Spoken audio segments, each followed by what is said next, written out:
IC3 report that came out that has Nevada at a higher ranking. Were you expecting that when this report came out, that we were going to be top 3 on the list for most reported scams?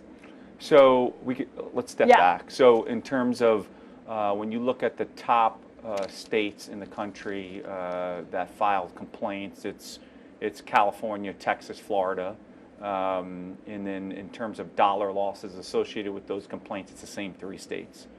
Now, what we did this year, which was not what we have always done when it comes to the IC3 annual report, is we want to look at population concentration. So the number of complaints per 100,000 citizens. Right. So when you look at that number, Nevada's number 3. When you look at losses per 100,000 citizens, Nevada is also number 3 in that category. So did I suspect that? I did not. However, we are in a fraud epidemic, and those numbers from 24 to 25 increased by way of number of complaints by 25, 26%. And when you look at the kind of trend line over the last couple of years, looking at our very own IC3 report, you continually see double, triple-digit increases in fraud. So, was I surprised about Nevada? A little bit, but not totally surprised given how much fraud we see. What makes Nevada so vulnerable when it comes to cybercrime and fraud? I don't know that Nevada or Las Vegas per se is any different than any other major metropolitan area or any small town throughout the United States. Again, when you're talking about, again, IC3 report, 1 million complaints representing $20 billion in losses, it's not a question of if, but it's really a question of when a given person in a given city is going to be targeted with some type of fraud or cybercrime. So, that being said, Las Vegas obviously has a decent-sized elderly demographic, and that's certainly the number 1 demographic for these types of crimes that's targeted by our criminal actors. So from this report, was it a lot of elderly people that fell victim to these crimes? Yes, but not only 60 and over. Really, I saw 17 and younger. You see, no matter the demographic, we've had a pretty decent increase in the number of complaints and dollar losses associated with them. This year, we really emphasize in part of the report the 17 and under, because we're certainly seeing a trend when it comes to financial sextortion, as we call it. When these complaints come in, what is the process like for the FBI to get to the bottom of it? Yeah, so when somebody files a complaint on ic3.gov, the complaint is triaged and pushed or reconciled versus other holdings, cases we may have, for example, confidential human sources that may be reporting on it, other victims that may be across the country or across the world, right? Most of these fraud schemes are not only nationwide, but international, right? So it's a question of finding that needle in a haystack complaint that ties some criminal conspiracy or criminal organization together. How much of a cyber threat is there from overseas? Like how many of these complaints and the origin came from overseas? I would say that the cyber threat is a continuous, persistent threat. In the IC3 report, we identified the top 10 ransomware variants that the FBI is tracking amongst all the other ransomware variants. Most of those actors are operating in countries abroad. If there are bad actors abroad, is there a way for the FBI to knock on the door and make sure they don't do this again or have them face some serious consequences? Yeah, you have to look at, when you talk about international cases, right, there's a lot of variables there, right? One, I'll say we leverage our 63 Liga Attaché offices around the world to the best we can. Relationships vary depending on the country you are. Extradition treaties,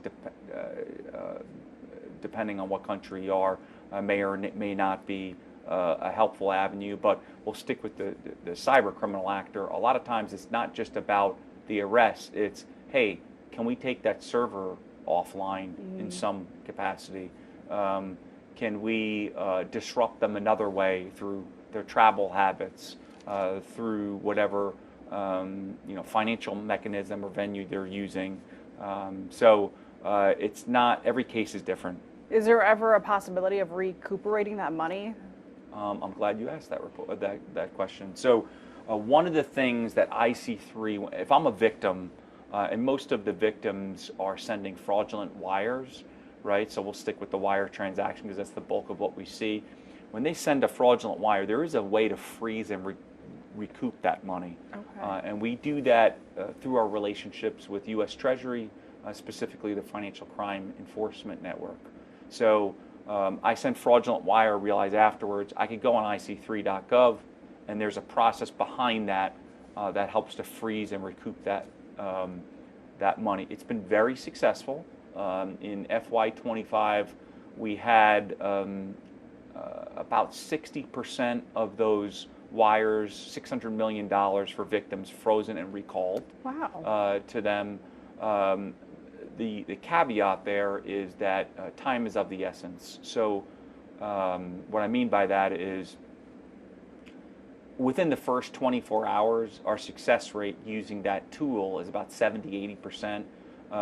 At 48 hours, it drops to 50%, and at 72 hours, there really is a very low chance of recouping that money. So time is of the essence. If you realize Right. you've sent a wire in a fraudulent scheme, you do have recourse through these means. So it's almost as if, like, I wired someone $10,000. A few minutes later, I realized, oh my God, it was a scam. Yes. I could literally put a stop to it. You can file an IC3 Yeah. report. Separately, you should also call your financial institution. Right. But yes, that's the essence of the tool. These days, we have Zelle, we have Venmo, we have Cash App, all these mechanisms to send someone money. Does that also fall into that category of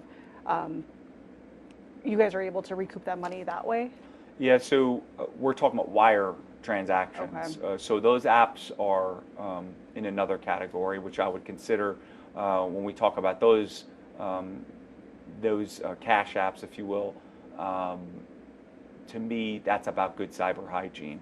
Independently vetting the person that you're sending money to, not clicking on links and text messages that are unsolicited, Right. Knowing the red flags, right? Spear phishing emails, all the good cyber hygiene that we continually talk about and flag in public service announcements that are available through FBI.gov, IC3.gov, and a lot of our partners also put out similar public announcements. Have any arrests been made from these complaints that came in through the last year? Through IC3 complaints? Yeah. Absolutely. And so not every complaint yields an arrest. Sometimes it yields seizure of assets. Sometimes it yields restitution for a victim, getting their money back. Sometimes it leads in potentially a source that we can leverage to open another case, Right. or pursue a target that we weren't necessarily tracking on. How many of these bad actors have been right in our backyard?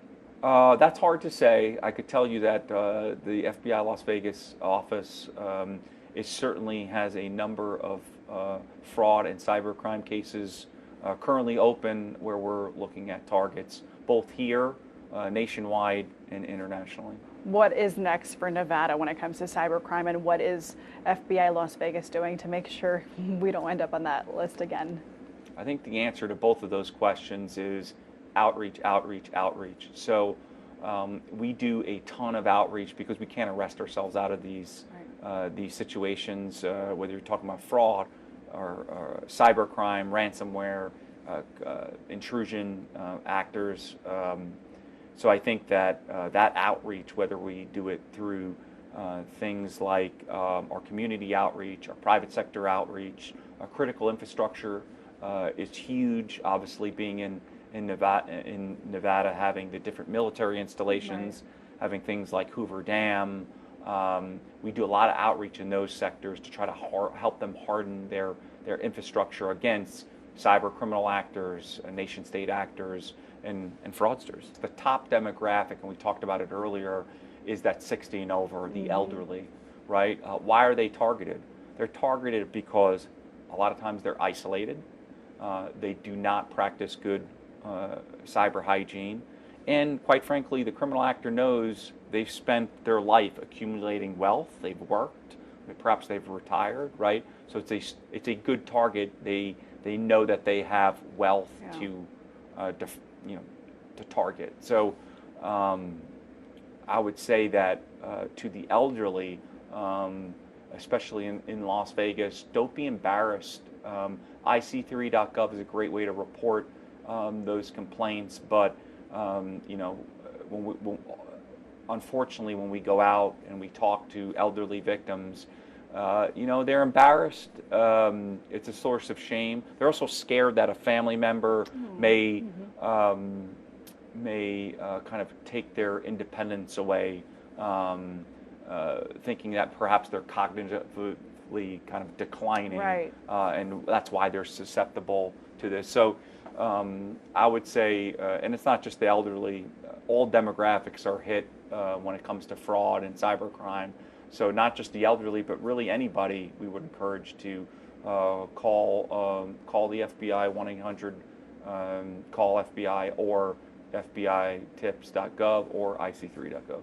What about the 17 and younger? Because teens don't have life savings. Yeah, so the 17 and under is interesting, and we highlight that in that annual report. Is the last couple of years is the growing concern of sextortion as a financially motivated crime. So if you're familiar with sextortion, right? Someone is targeted, a youth, a teen that's using social media, using gaming platforms. They're targeted. A relationship is built, rapport is built. They're often kind of talked into creating and sharing sensitive images, and that sensitive image is used to extort them financially. It could be, we've seen it for $25, $50. I think the real concerning thing is sextortion, sometimes ends in suicide because of the embarrassment. So again, whether it's elderly or it's the 17 and under, that feeling of embarrassment because, hey, I was duped, it really has to be set aside. And we used to say take a beat, right? We had a whole campaign, the FBI, on that premise, and that really says, hey, if you think you're being targeted or something's not right, call a trusted family or friend and bounce the idea off, because oftentimes the criminal actor preys upon isolated people, puts a artificial time sensitivity on sending that image or sending that wire, where they're trying to catch the victim off balance, where they're not thinking clearly. Right. And so taking a beat, talking to people you trust to get a second opinion is certainly something we encourage. Okay. That was it. Yeah. Really good. All righty.